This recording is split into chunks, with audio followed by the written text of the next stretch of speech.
This is the plaintiff, Robert Wilkins. He says he was the defendant's immediate supervisor at Walmart, and she was upset she didn't get his job after being there for only a month, and she made a false accusation against him, claiming he threatened to kill her. He was suspended and had to fight these false accusations in court for almost 2 years, and he's suing the liar for $7,000 for lost wages and defamation.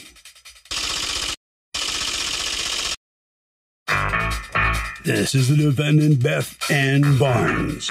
She says the plaintiff picked up a piece of wood and said he was going to stab her in the heart with it and send her home forever. She reported him to his boss, and then she was so freaked out about it she quit. The cops arrested him because they checked the store video. She now carries a pistol with her for protection from this guy, and he needs to be taught a lesson by the judge today. She's accused of making up lies.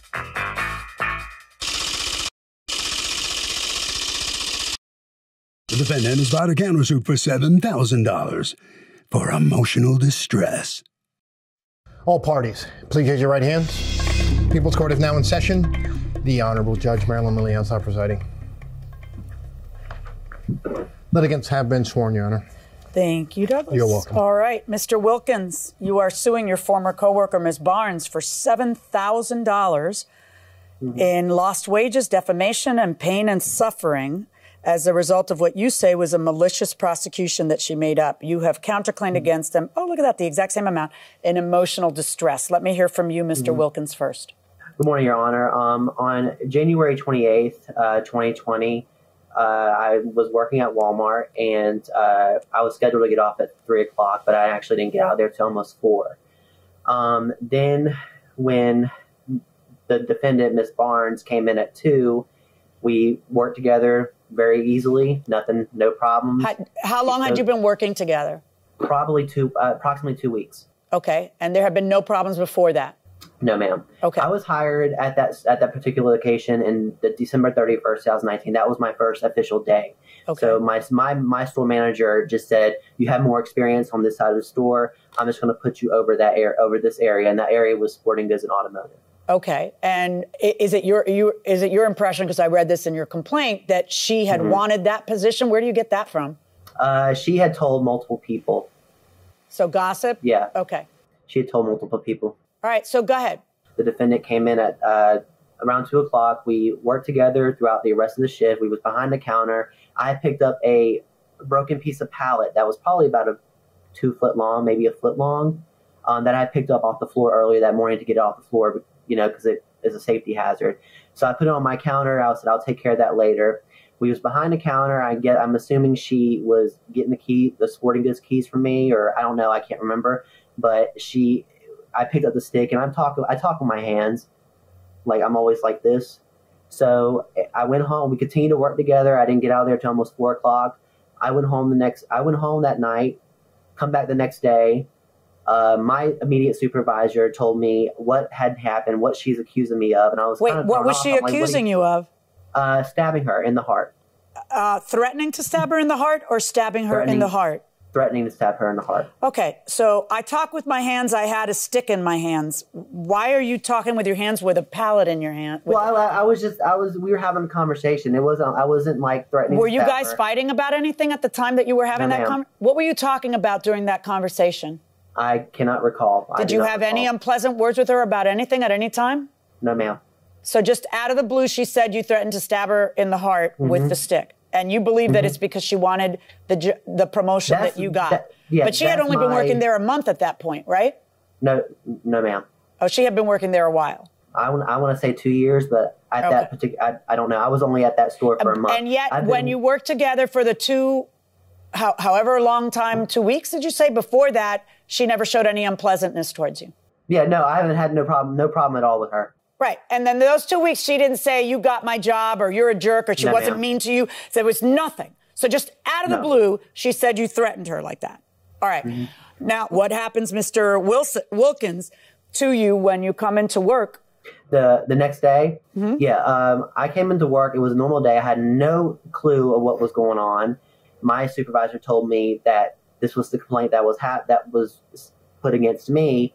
So I was like, what are you talking about? I never threatened her. I know I'm not the type of person. I'm not going to do that. I know that's my personality. I'm not going to do that. So I was kind of thrown off.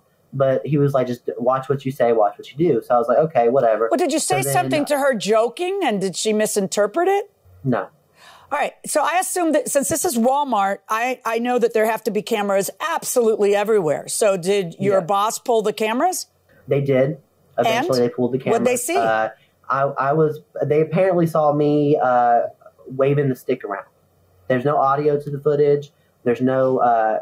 there's no evidence of me saying anything to her. All I know, I never seen the video. I have not seen the video. How could you not want to see the video? They just don't. They won't let me see the video. Did you try to see it and they wouldn't let you? Yeah. Well, but you got arrested, didn't you? No, ma'am. You're suing for malicious prosecution, aren't you? Didn't you end up getting arrested? I was cited. You were what?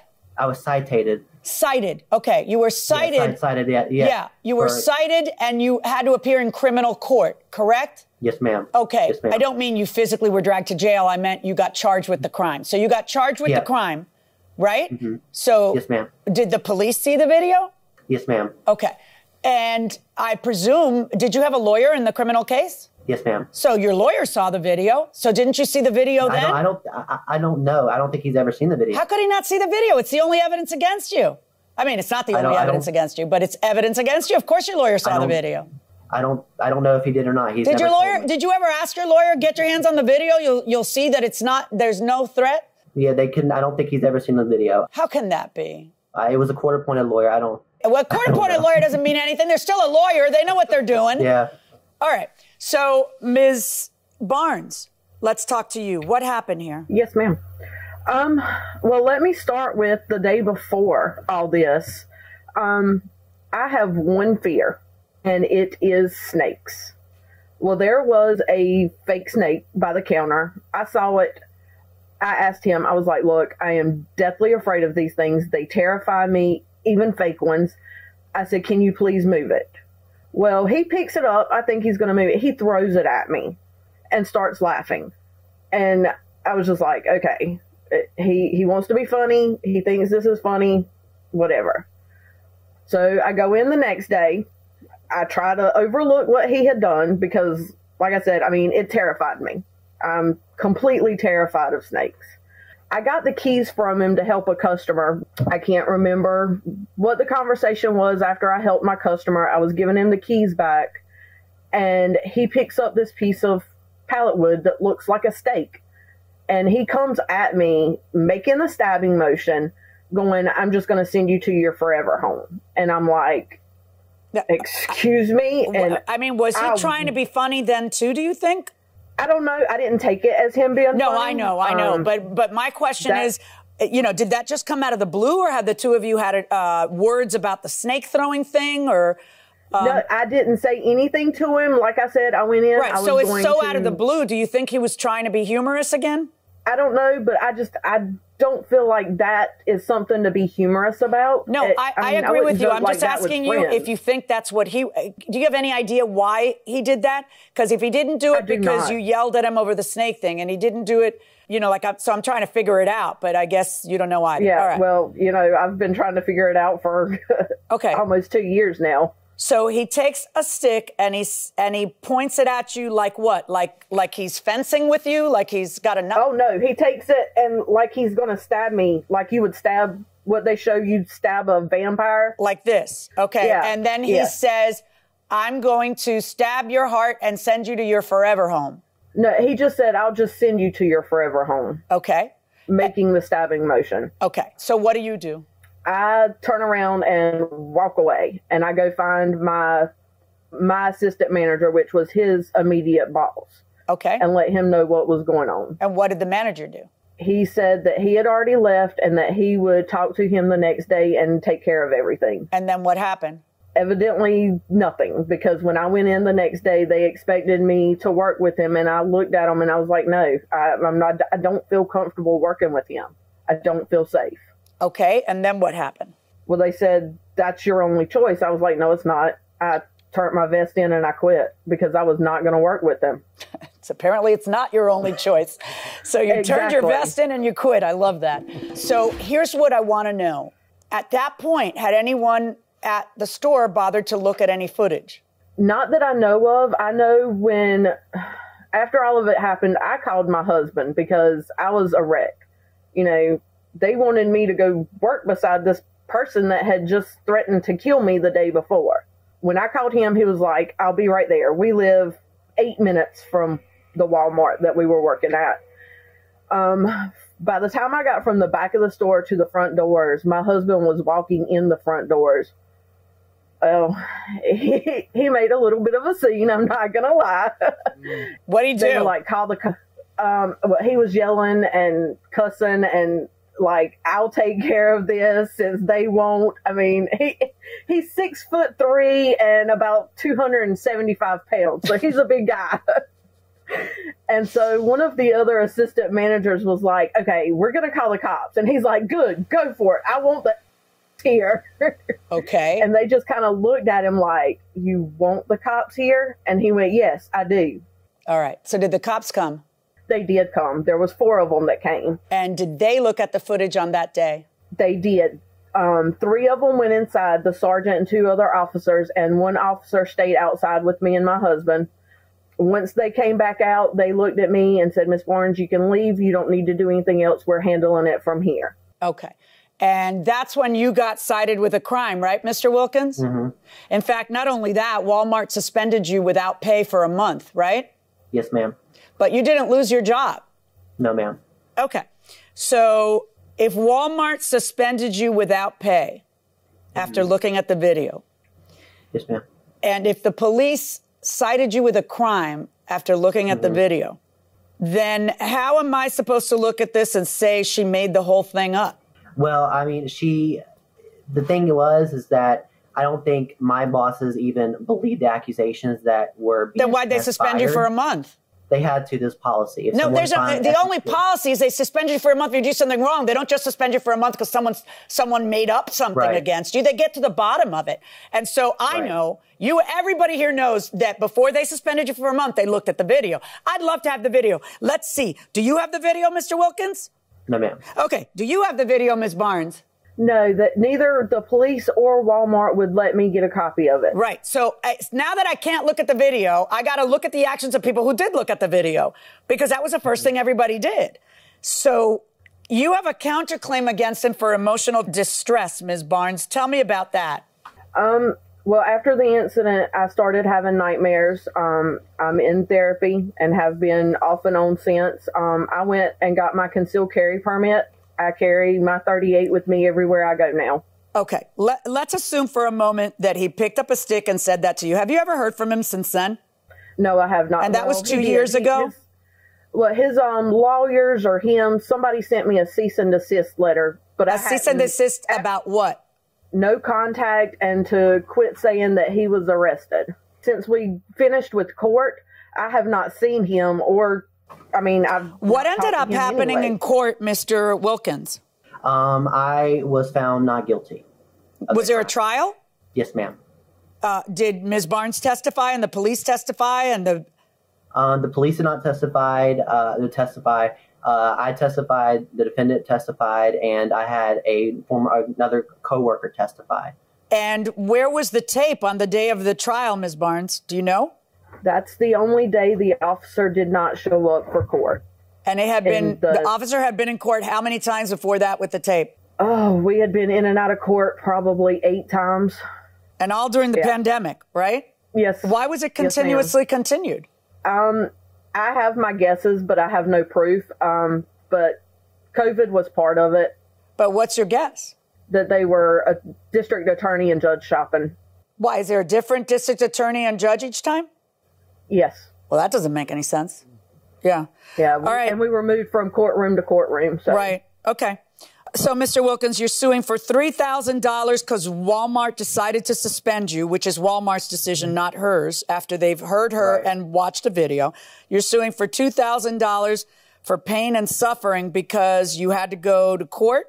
Well, if I was to get convicted of this charge, I would be terminated from my position at work. So every time I would go to court, I will constantly be in anxiety of, this is it. If we have a trial today, if I get found guilty, I will be terminated, and plus when I was back at work, every time they would call me to the supervisor's office or a question that was needed to be answered or something, I would get an anxiety attack. I thought there was 2 cops in there waiting for me to get arrested or something. Like it was either both of you have to toughen up a little, or you're both just exaggerating. In a criminal case, the standard of proof is beyond and to the exclusion of every reasonable doubt. If I'm the judge in your criminal case and it's your word against hers, and there's no tape in the room and a tape exists, I'd be pretty angry at the prosecutors for not having their own copy of the tape. I was a prosecutor for a decade. If the procedure is that the police officer brings a tape with him each and every time, that's kind of goofy. I should, as the prosecutor, have a copy of the tape. And then I should be able to introduce the copy of the tape, and I should be able to show the same thing the police officers saw and Walmart saw when they suspended him. I should be able to see it. So if I'm the judge in your criminal case and I don't see it, I do hold that against the state. I would say, you know what? You haven't proven your case to the exclusion of every reasonable doubt. But we are in a civil case. Here we are, and your burden of proof as a plaintiff in a civil case, you have to prove to me that it's more likely than not that she made this stuff up, okay, to frame you because she wanted your job. All right? Show me the tape. The police let people know before in your town, they let people know, because I tried to get the tape. They let people know you have 3 months and then we'll destroy the tape because the case is over, once the case is over.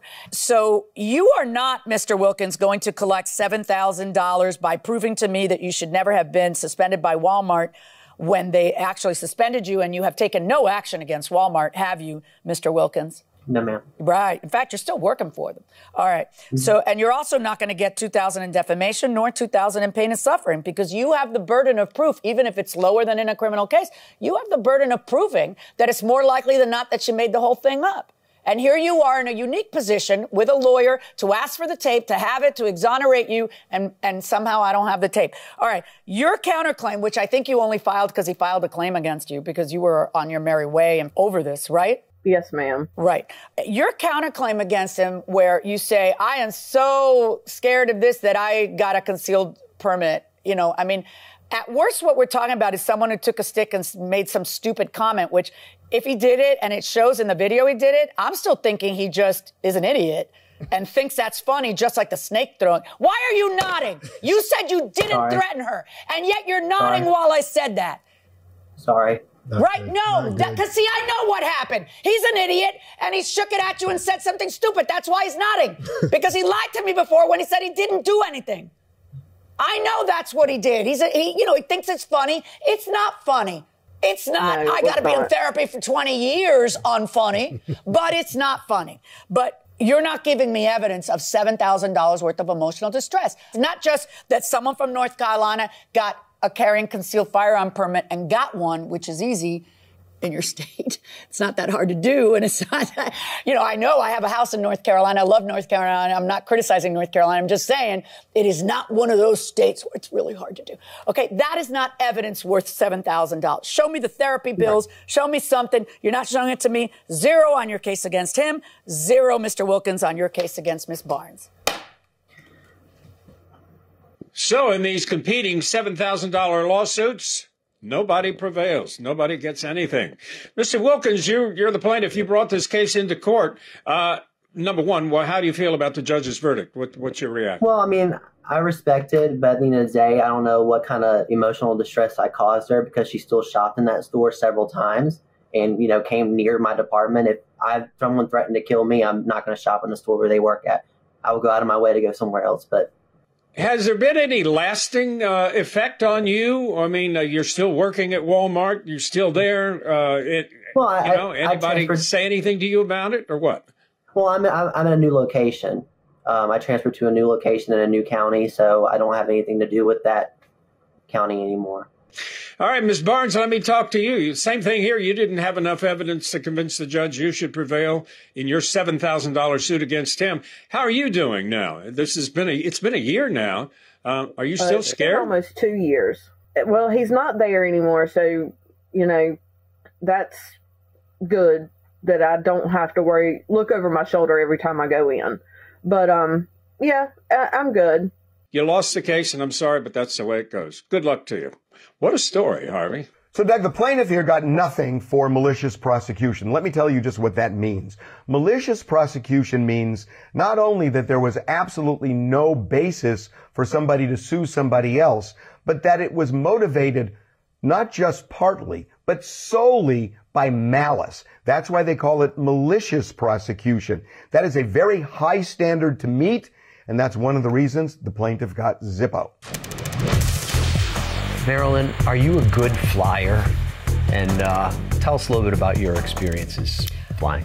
Well, I've had this job for we're going on 22 years. And right. So I have a long commute. It's a long commute. I've been flying to work for 22 years. And like, I'm not nervous unless there's turbulence. Turbulence scares me because then all of a sudden I am reminded that I am not in a chair. I'm in a chair going how many miles an hour? Miles an hour. Through the air. That's when I realized, but I always look at the flight attendants to see if they just keep chit-chatting.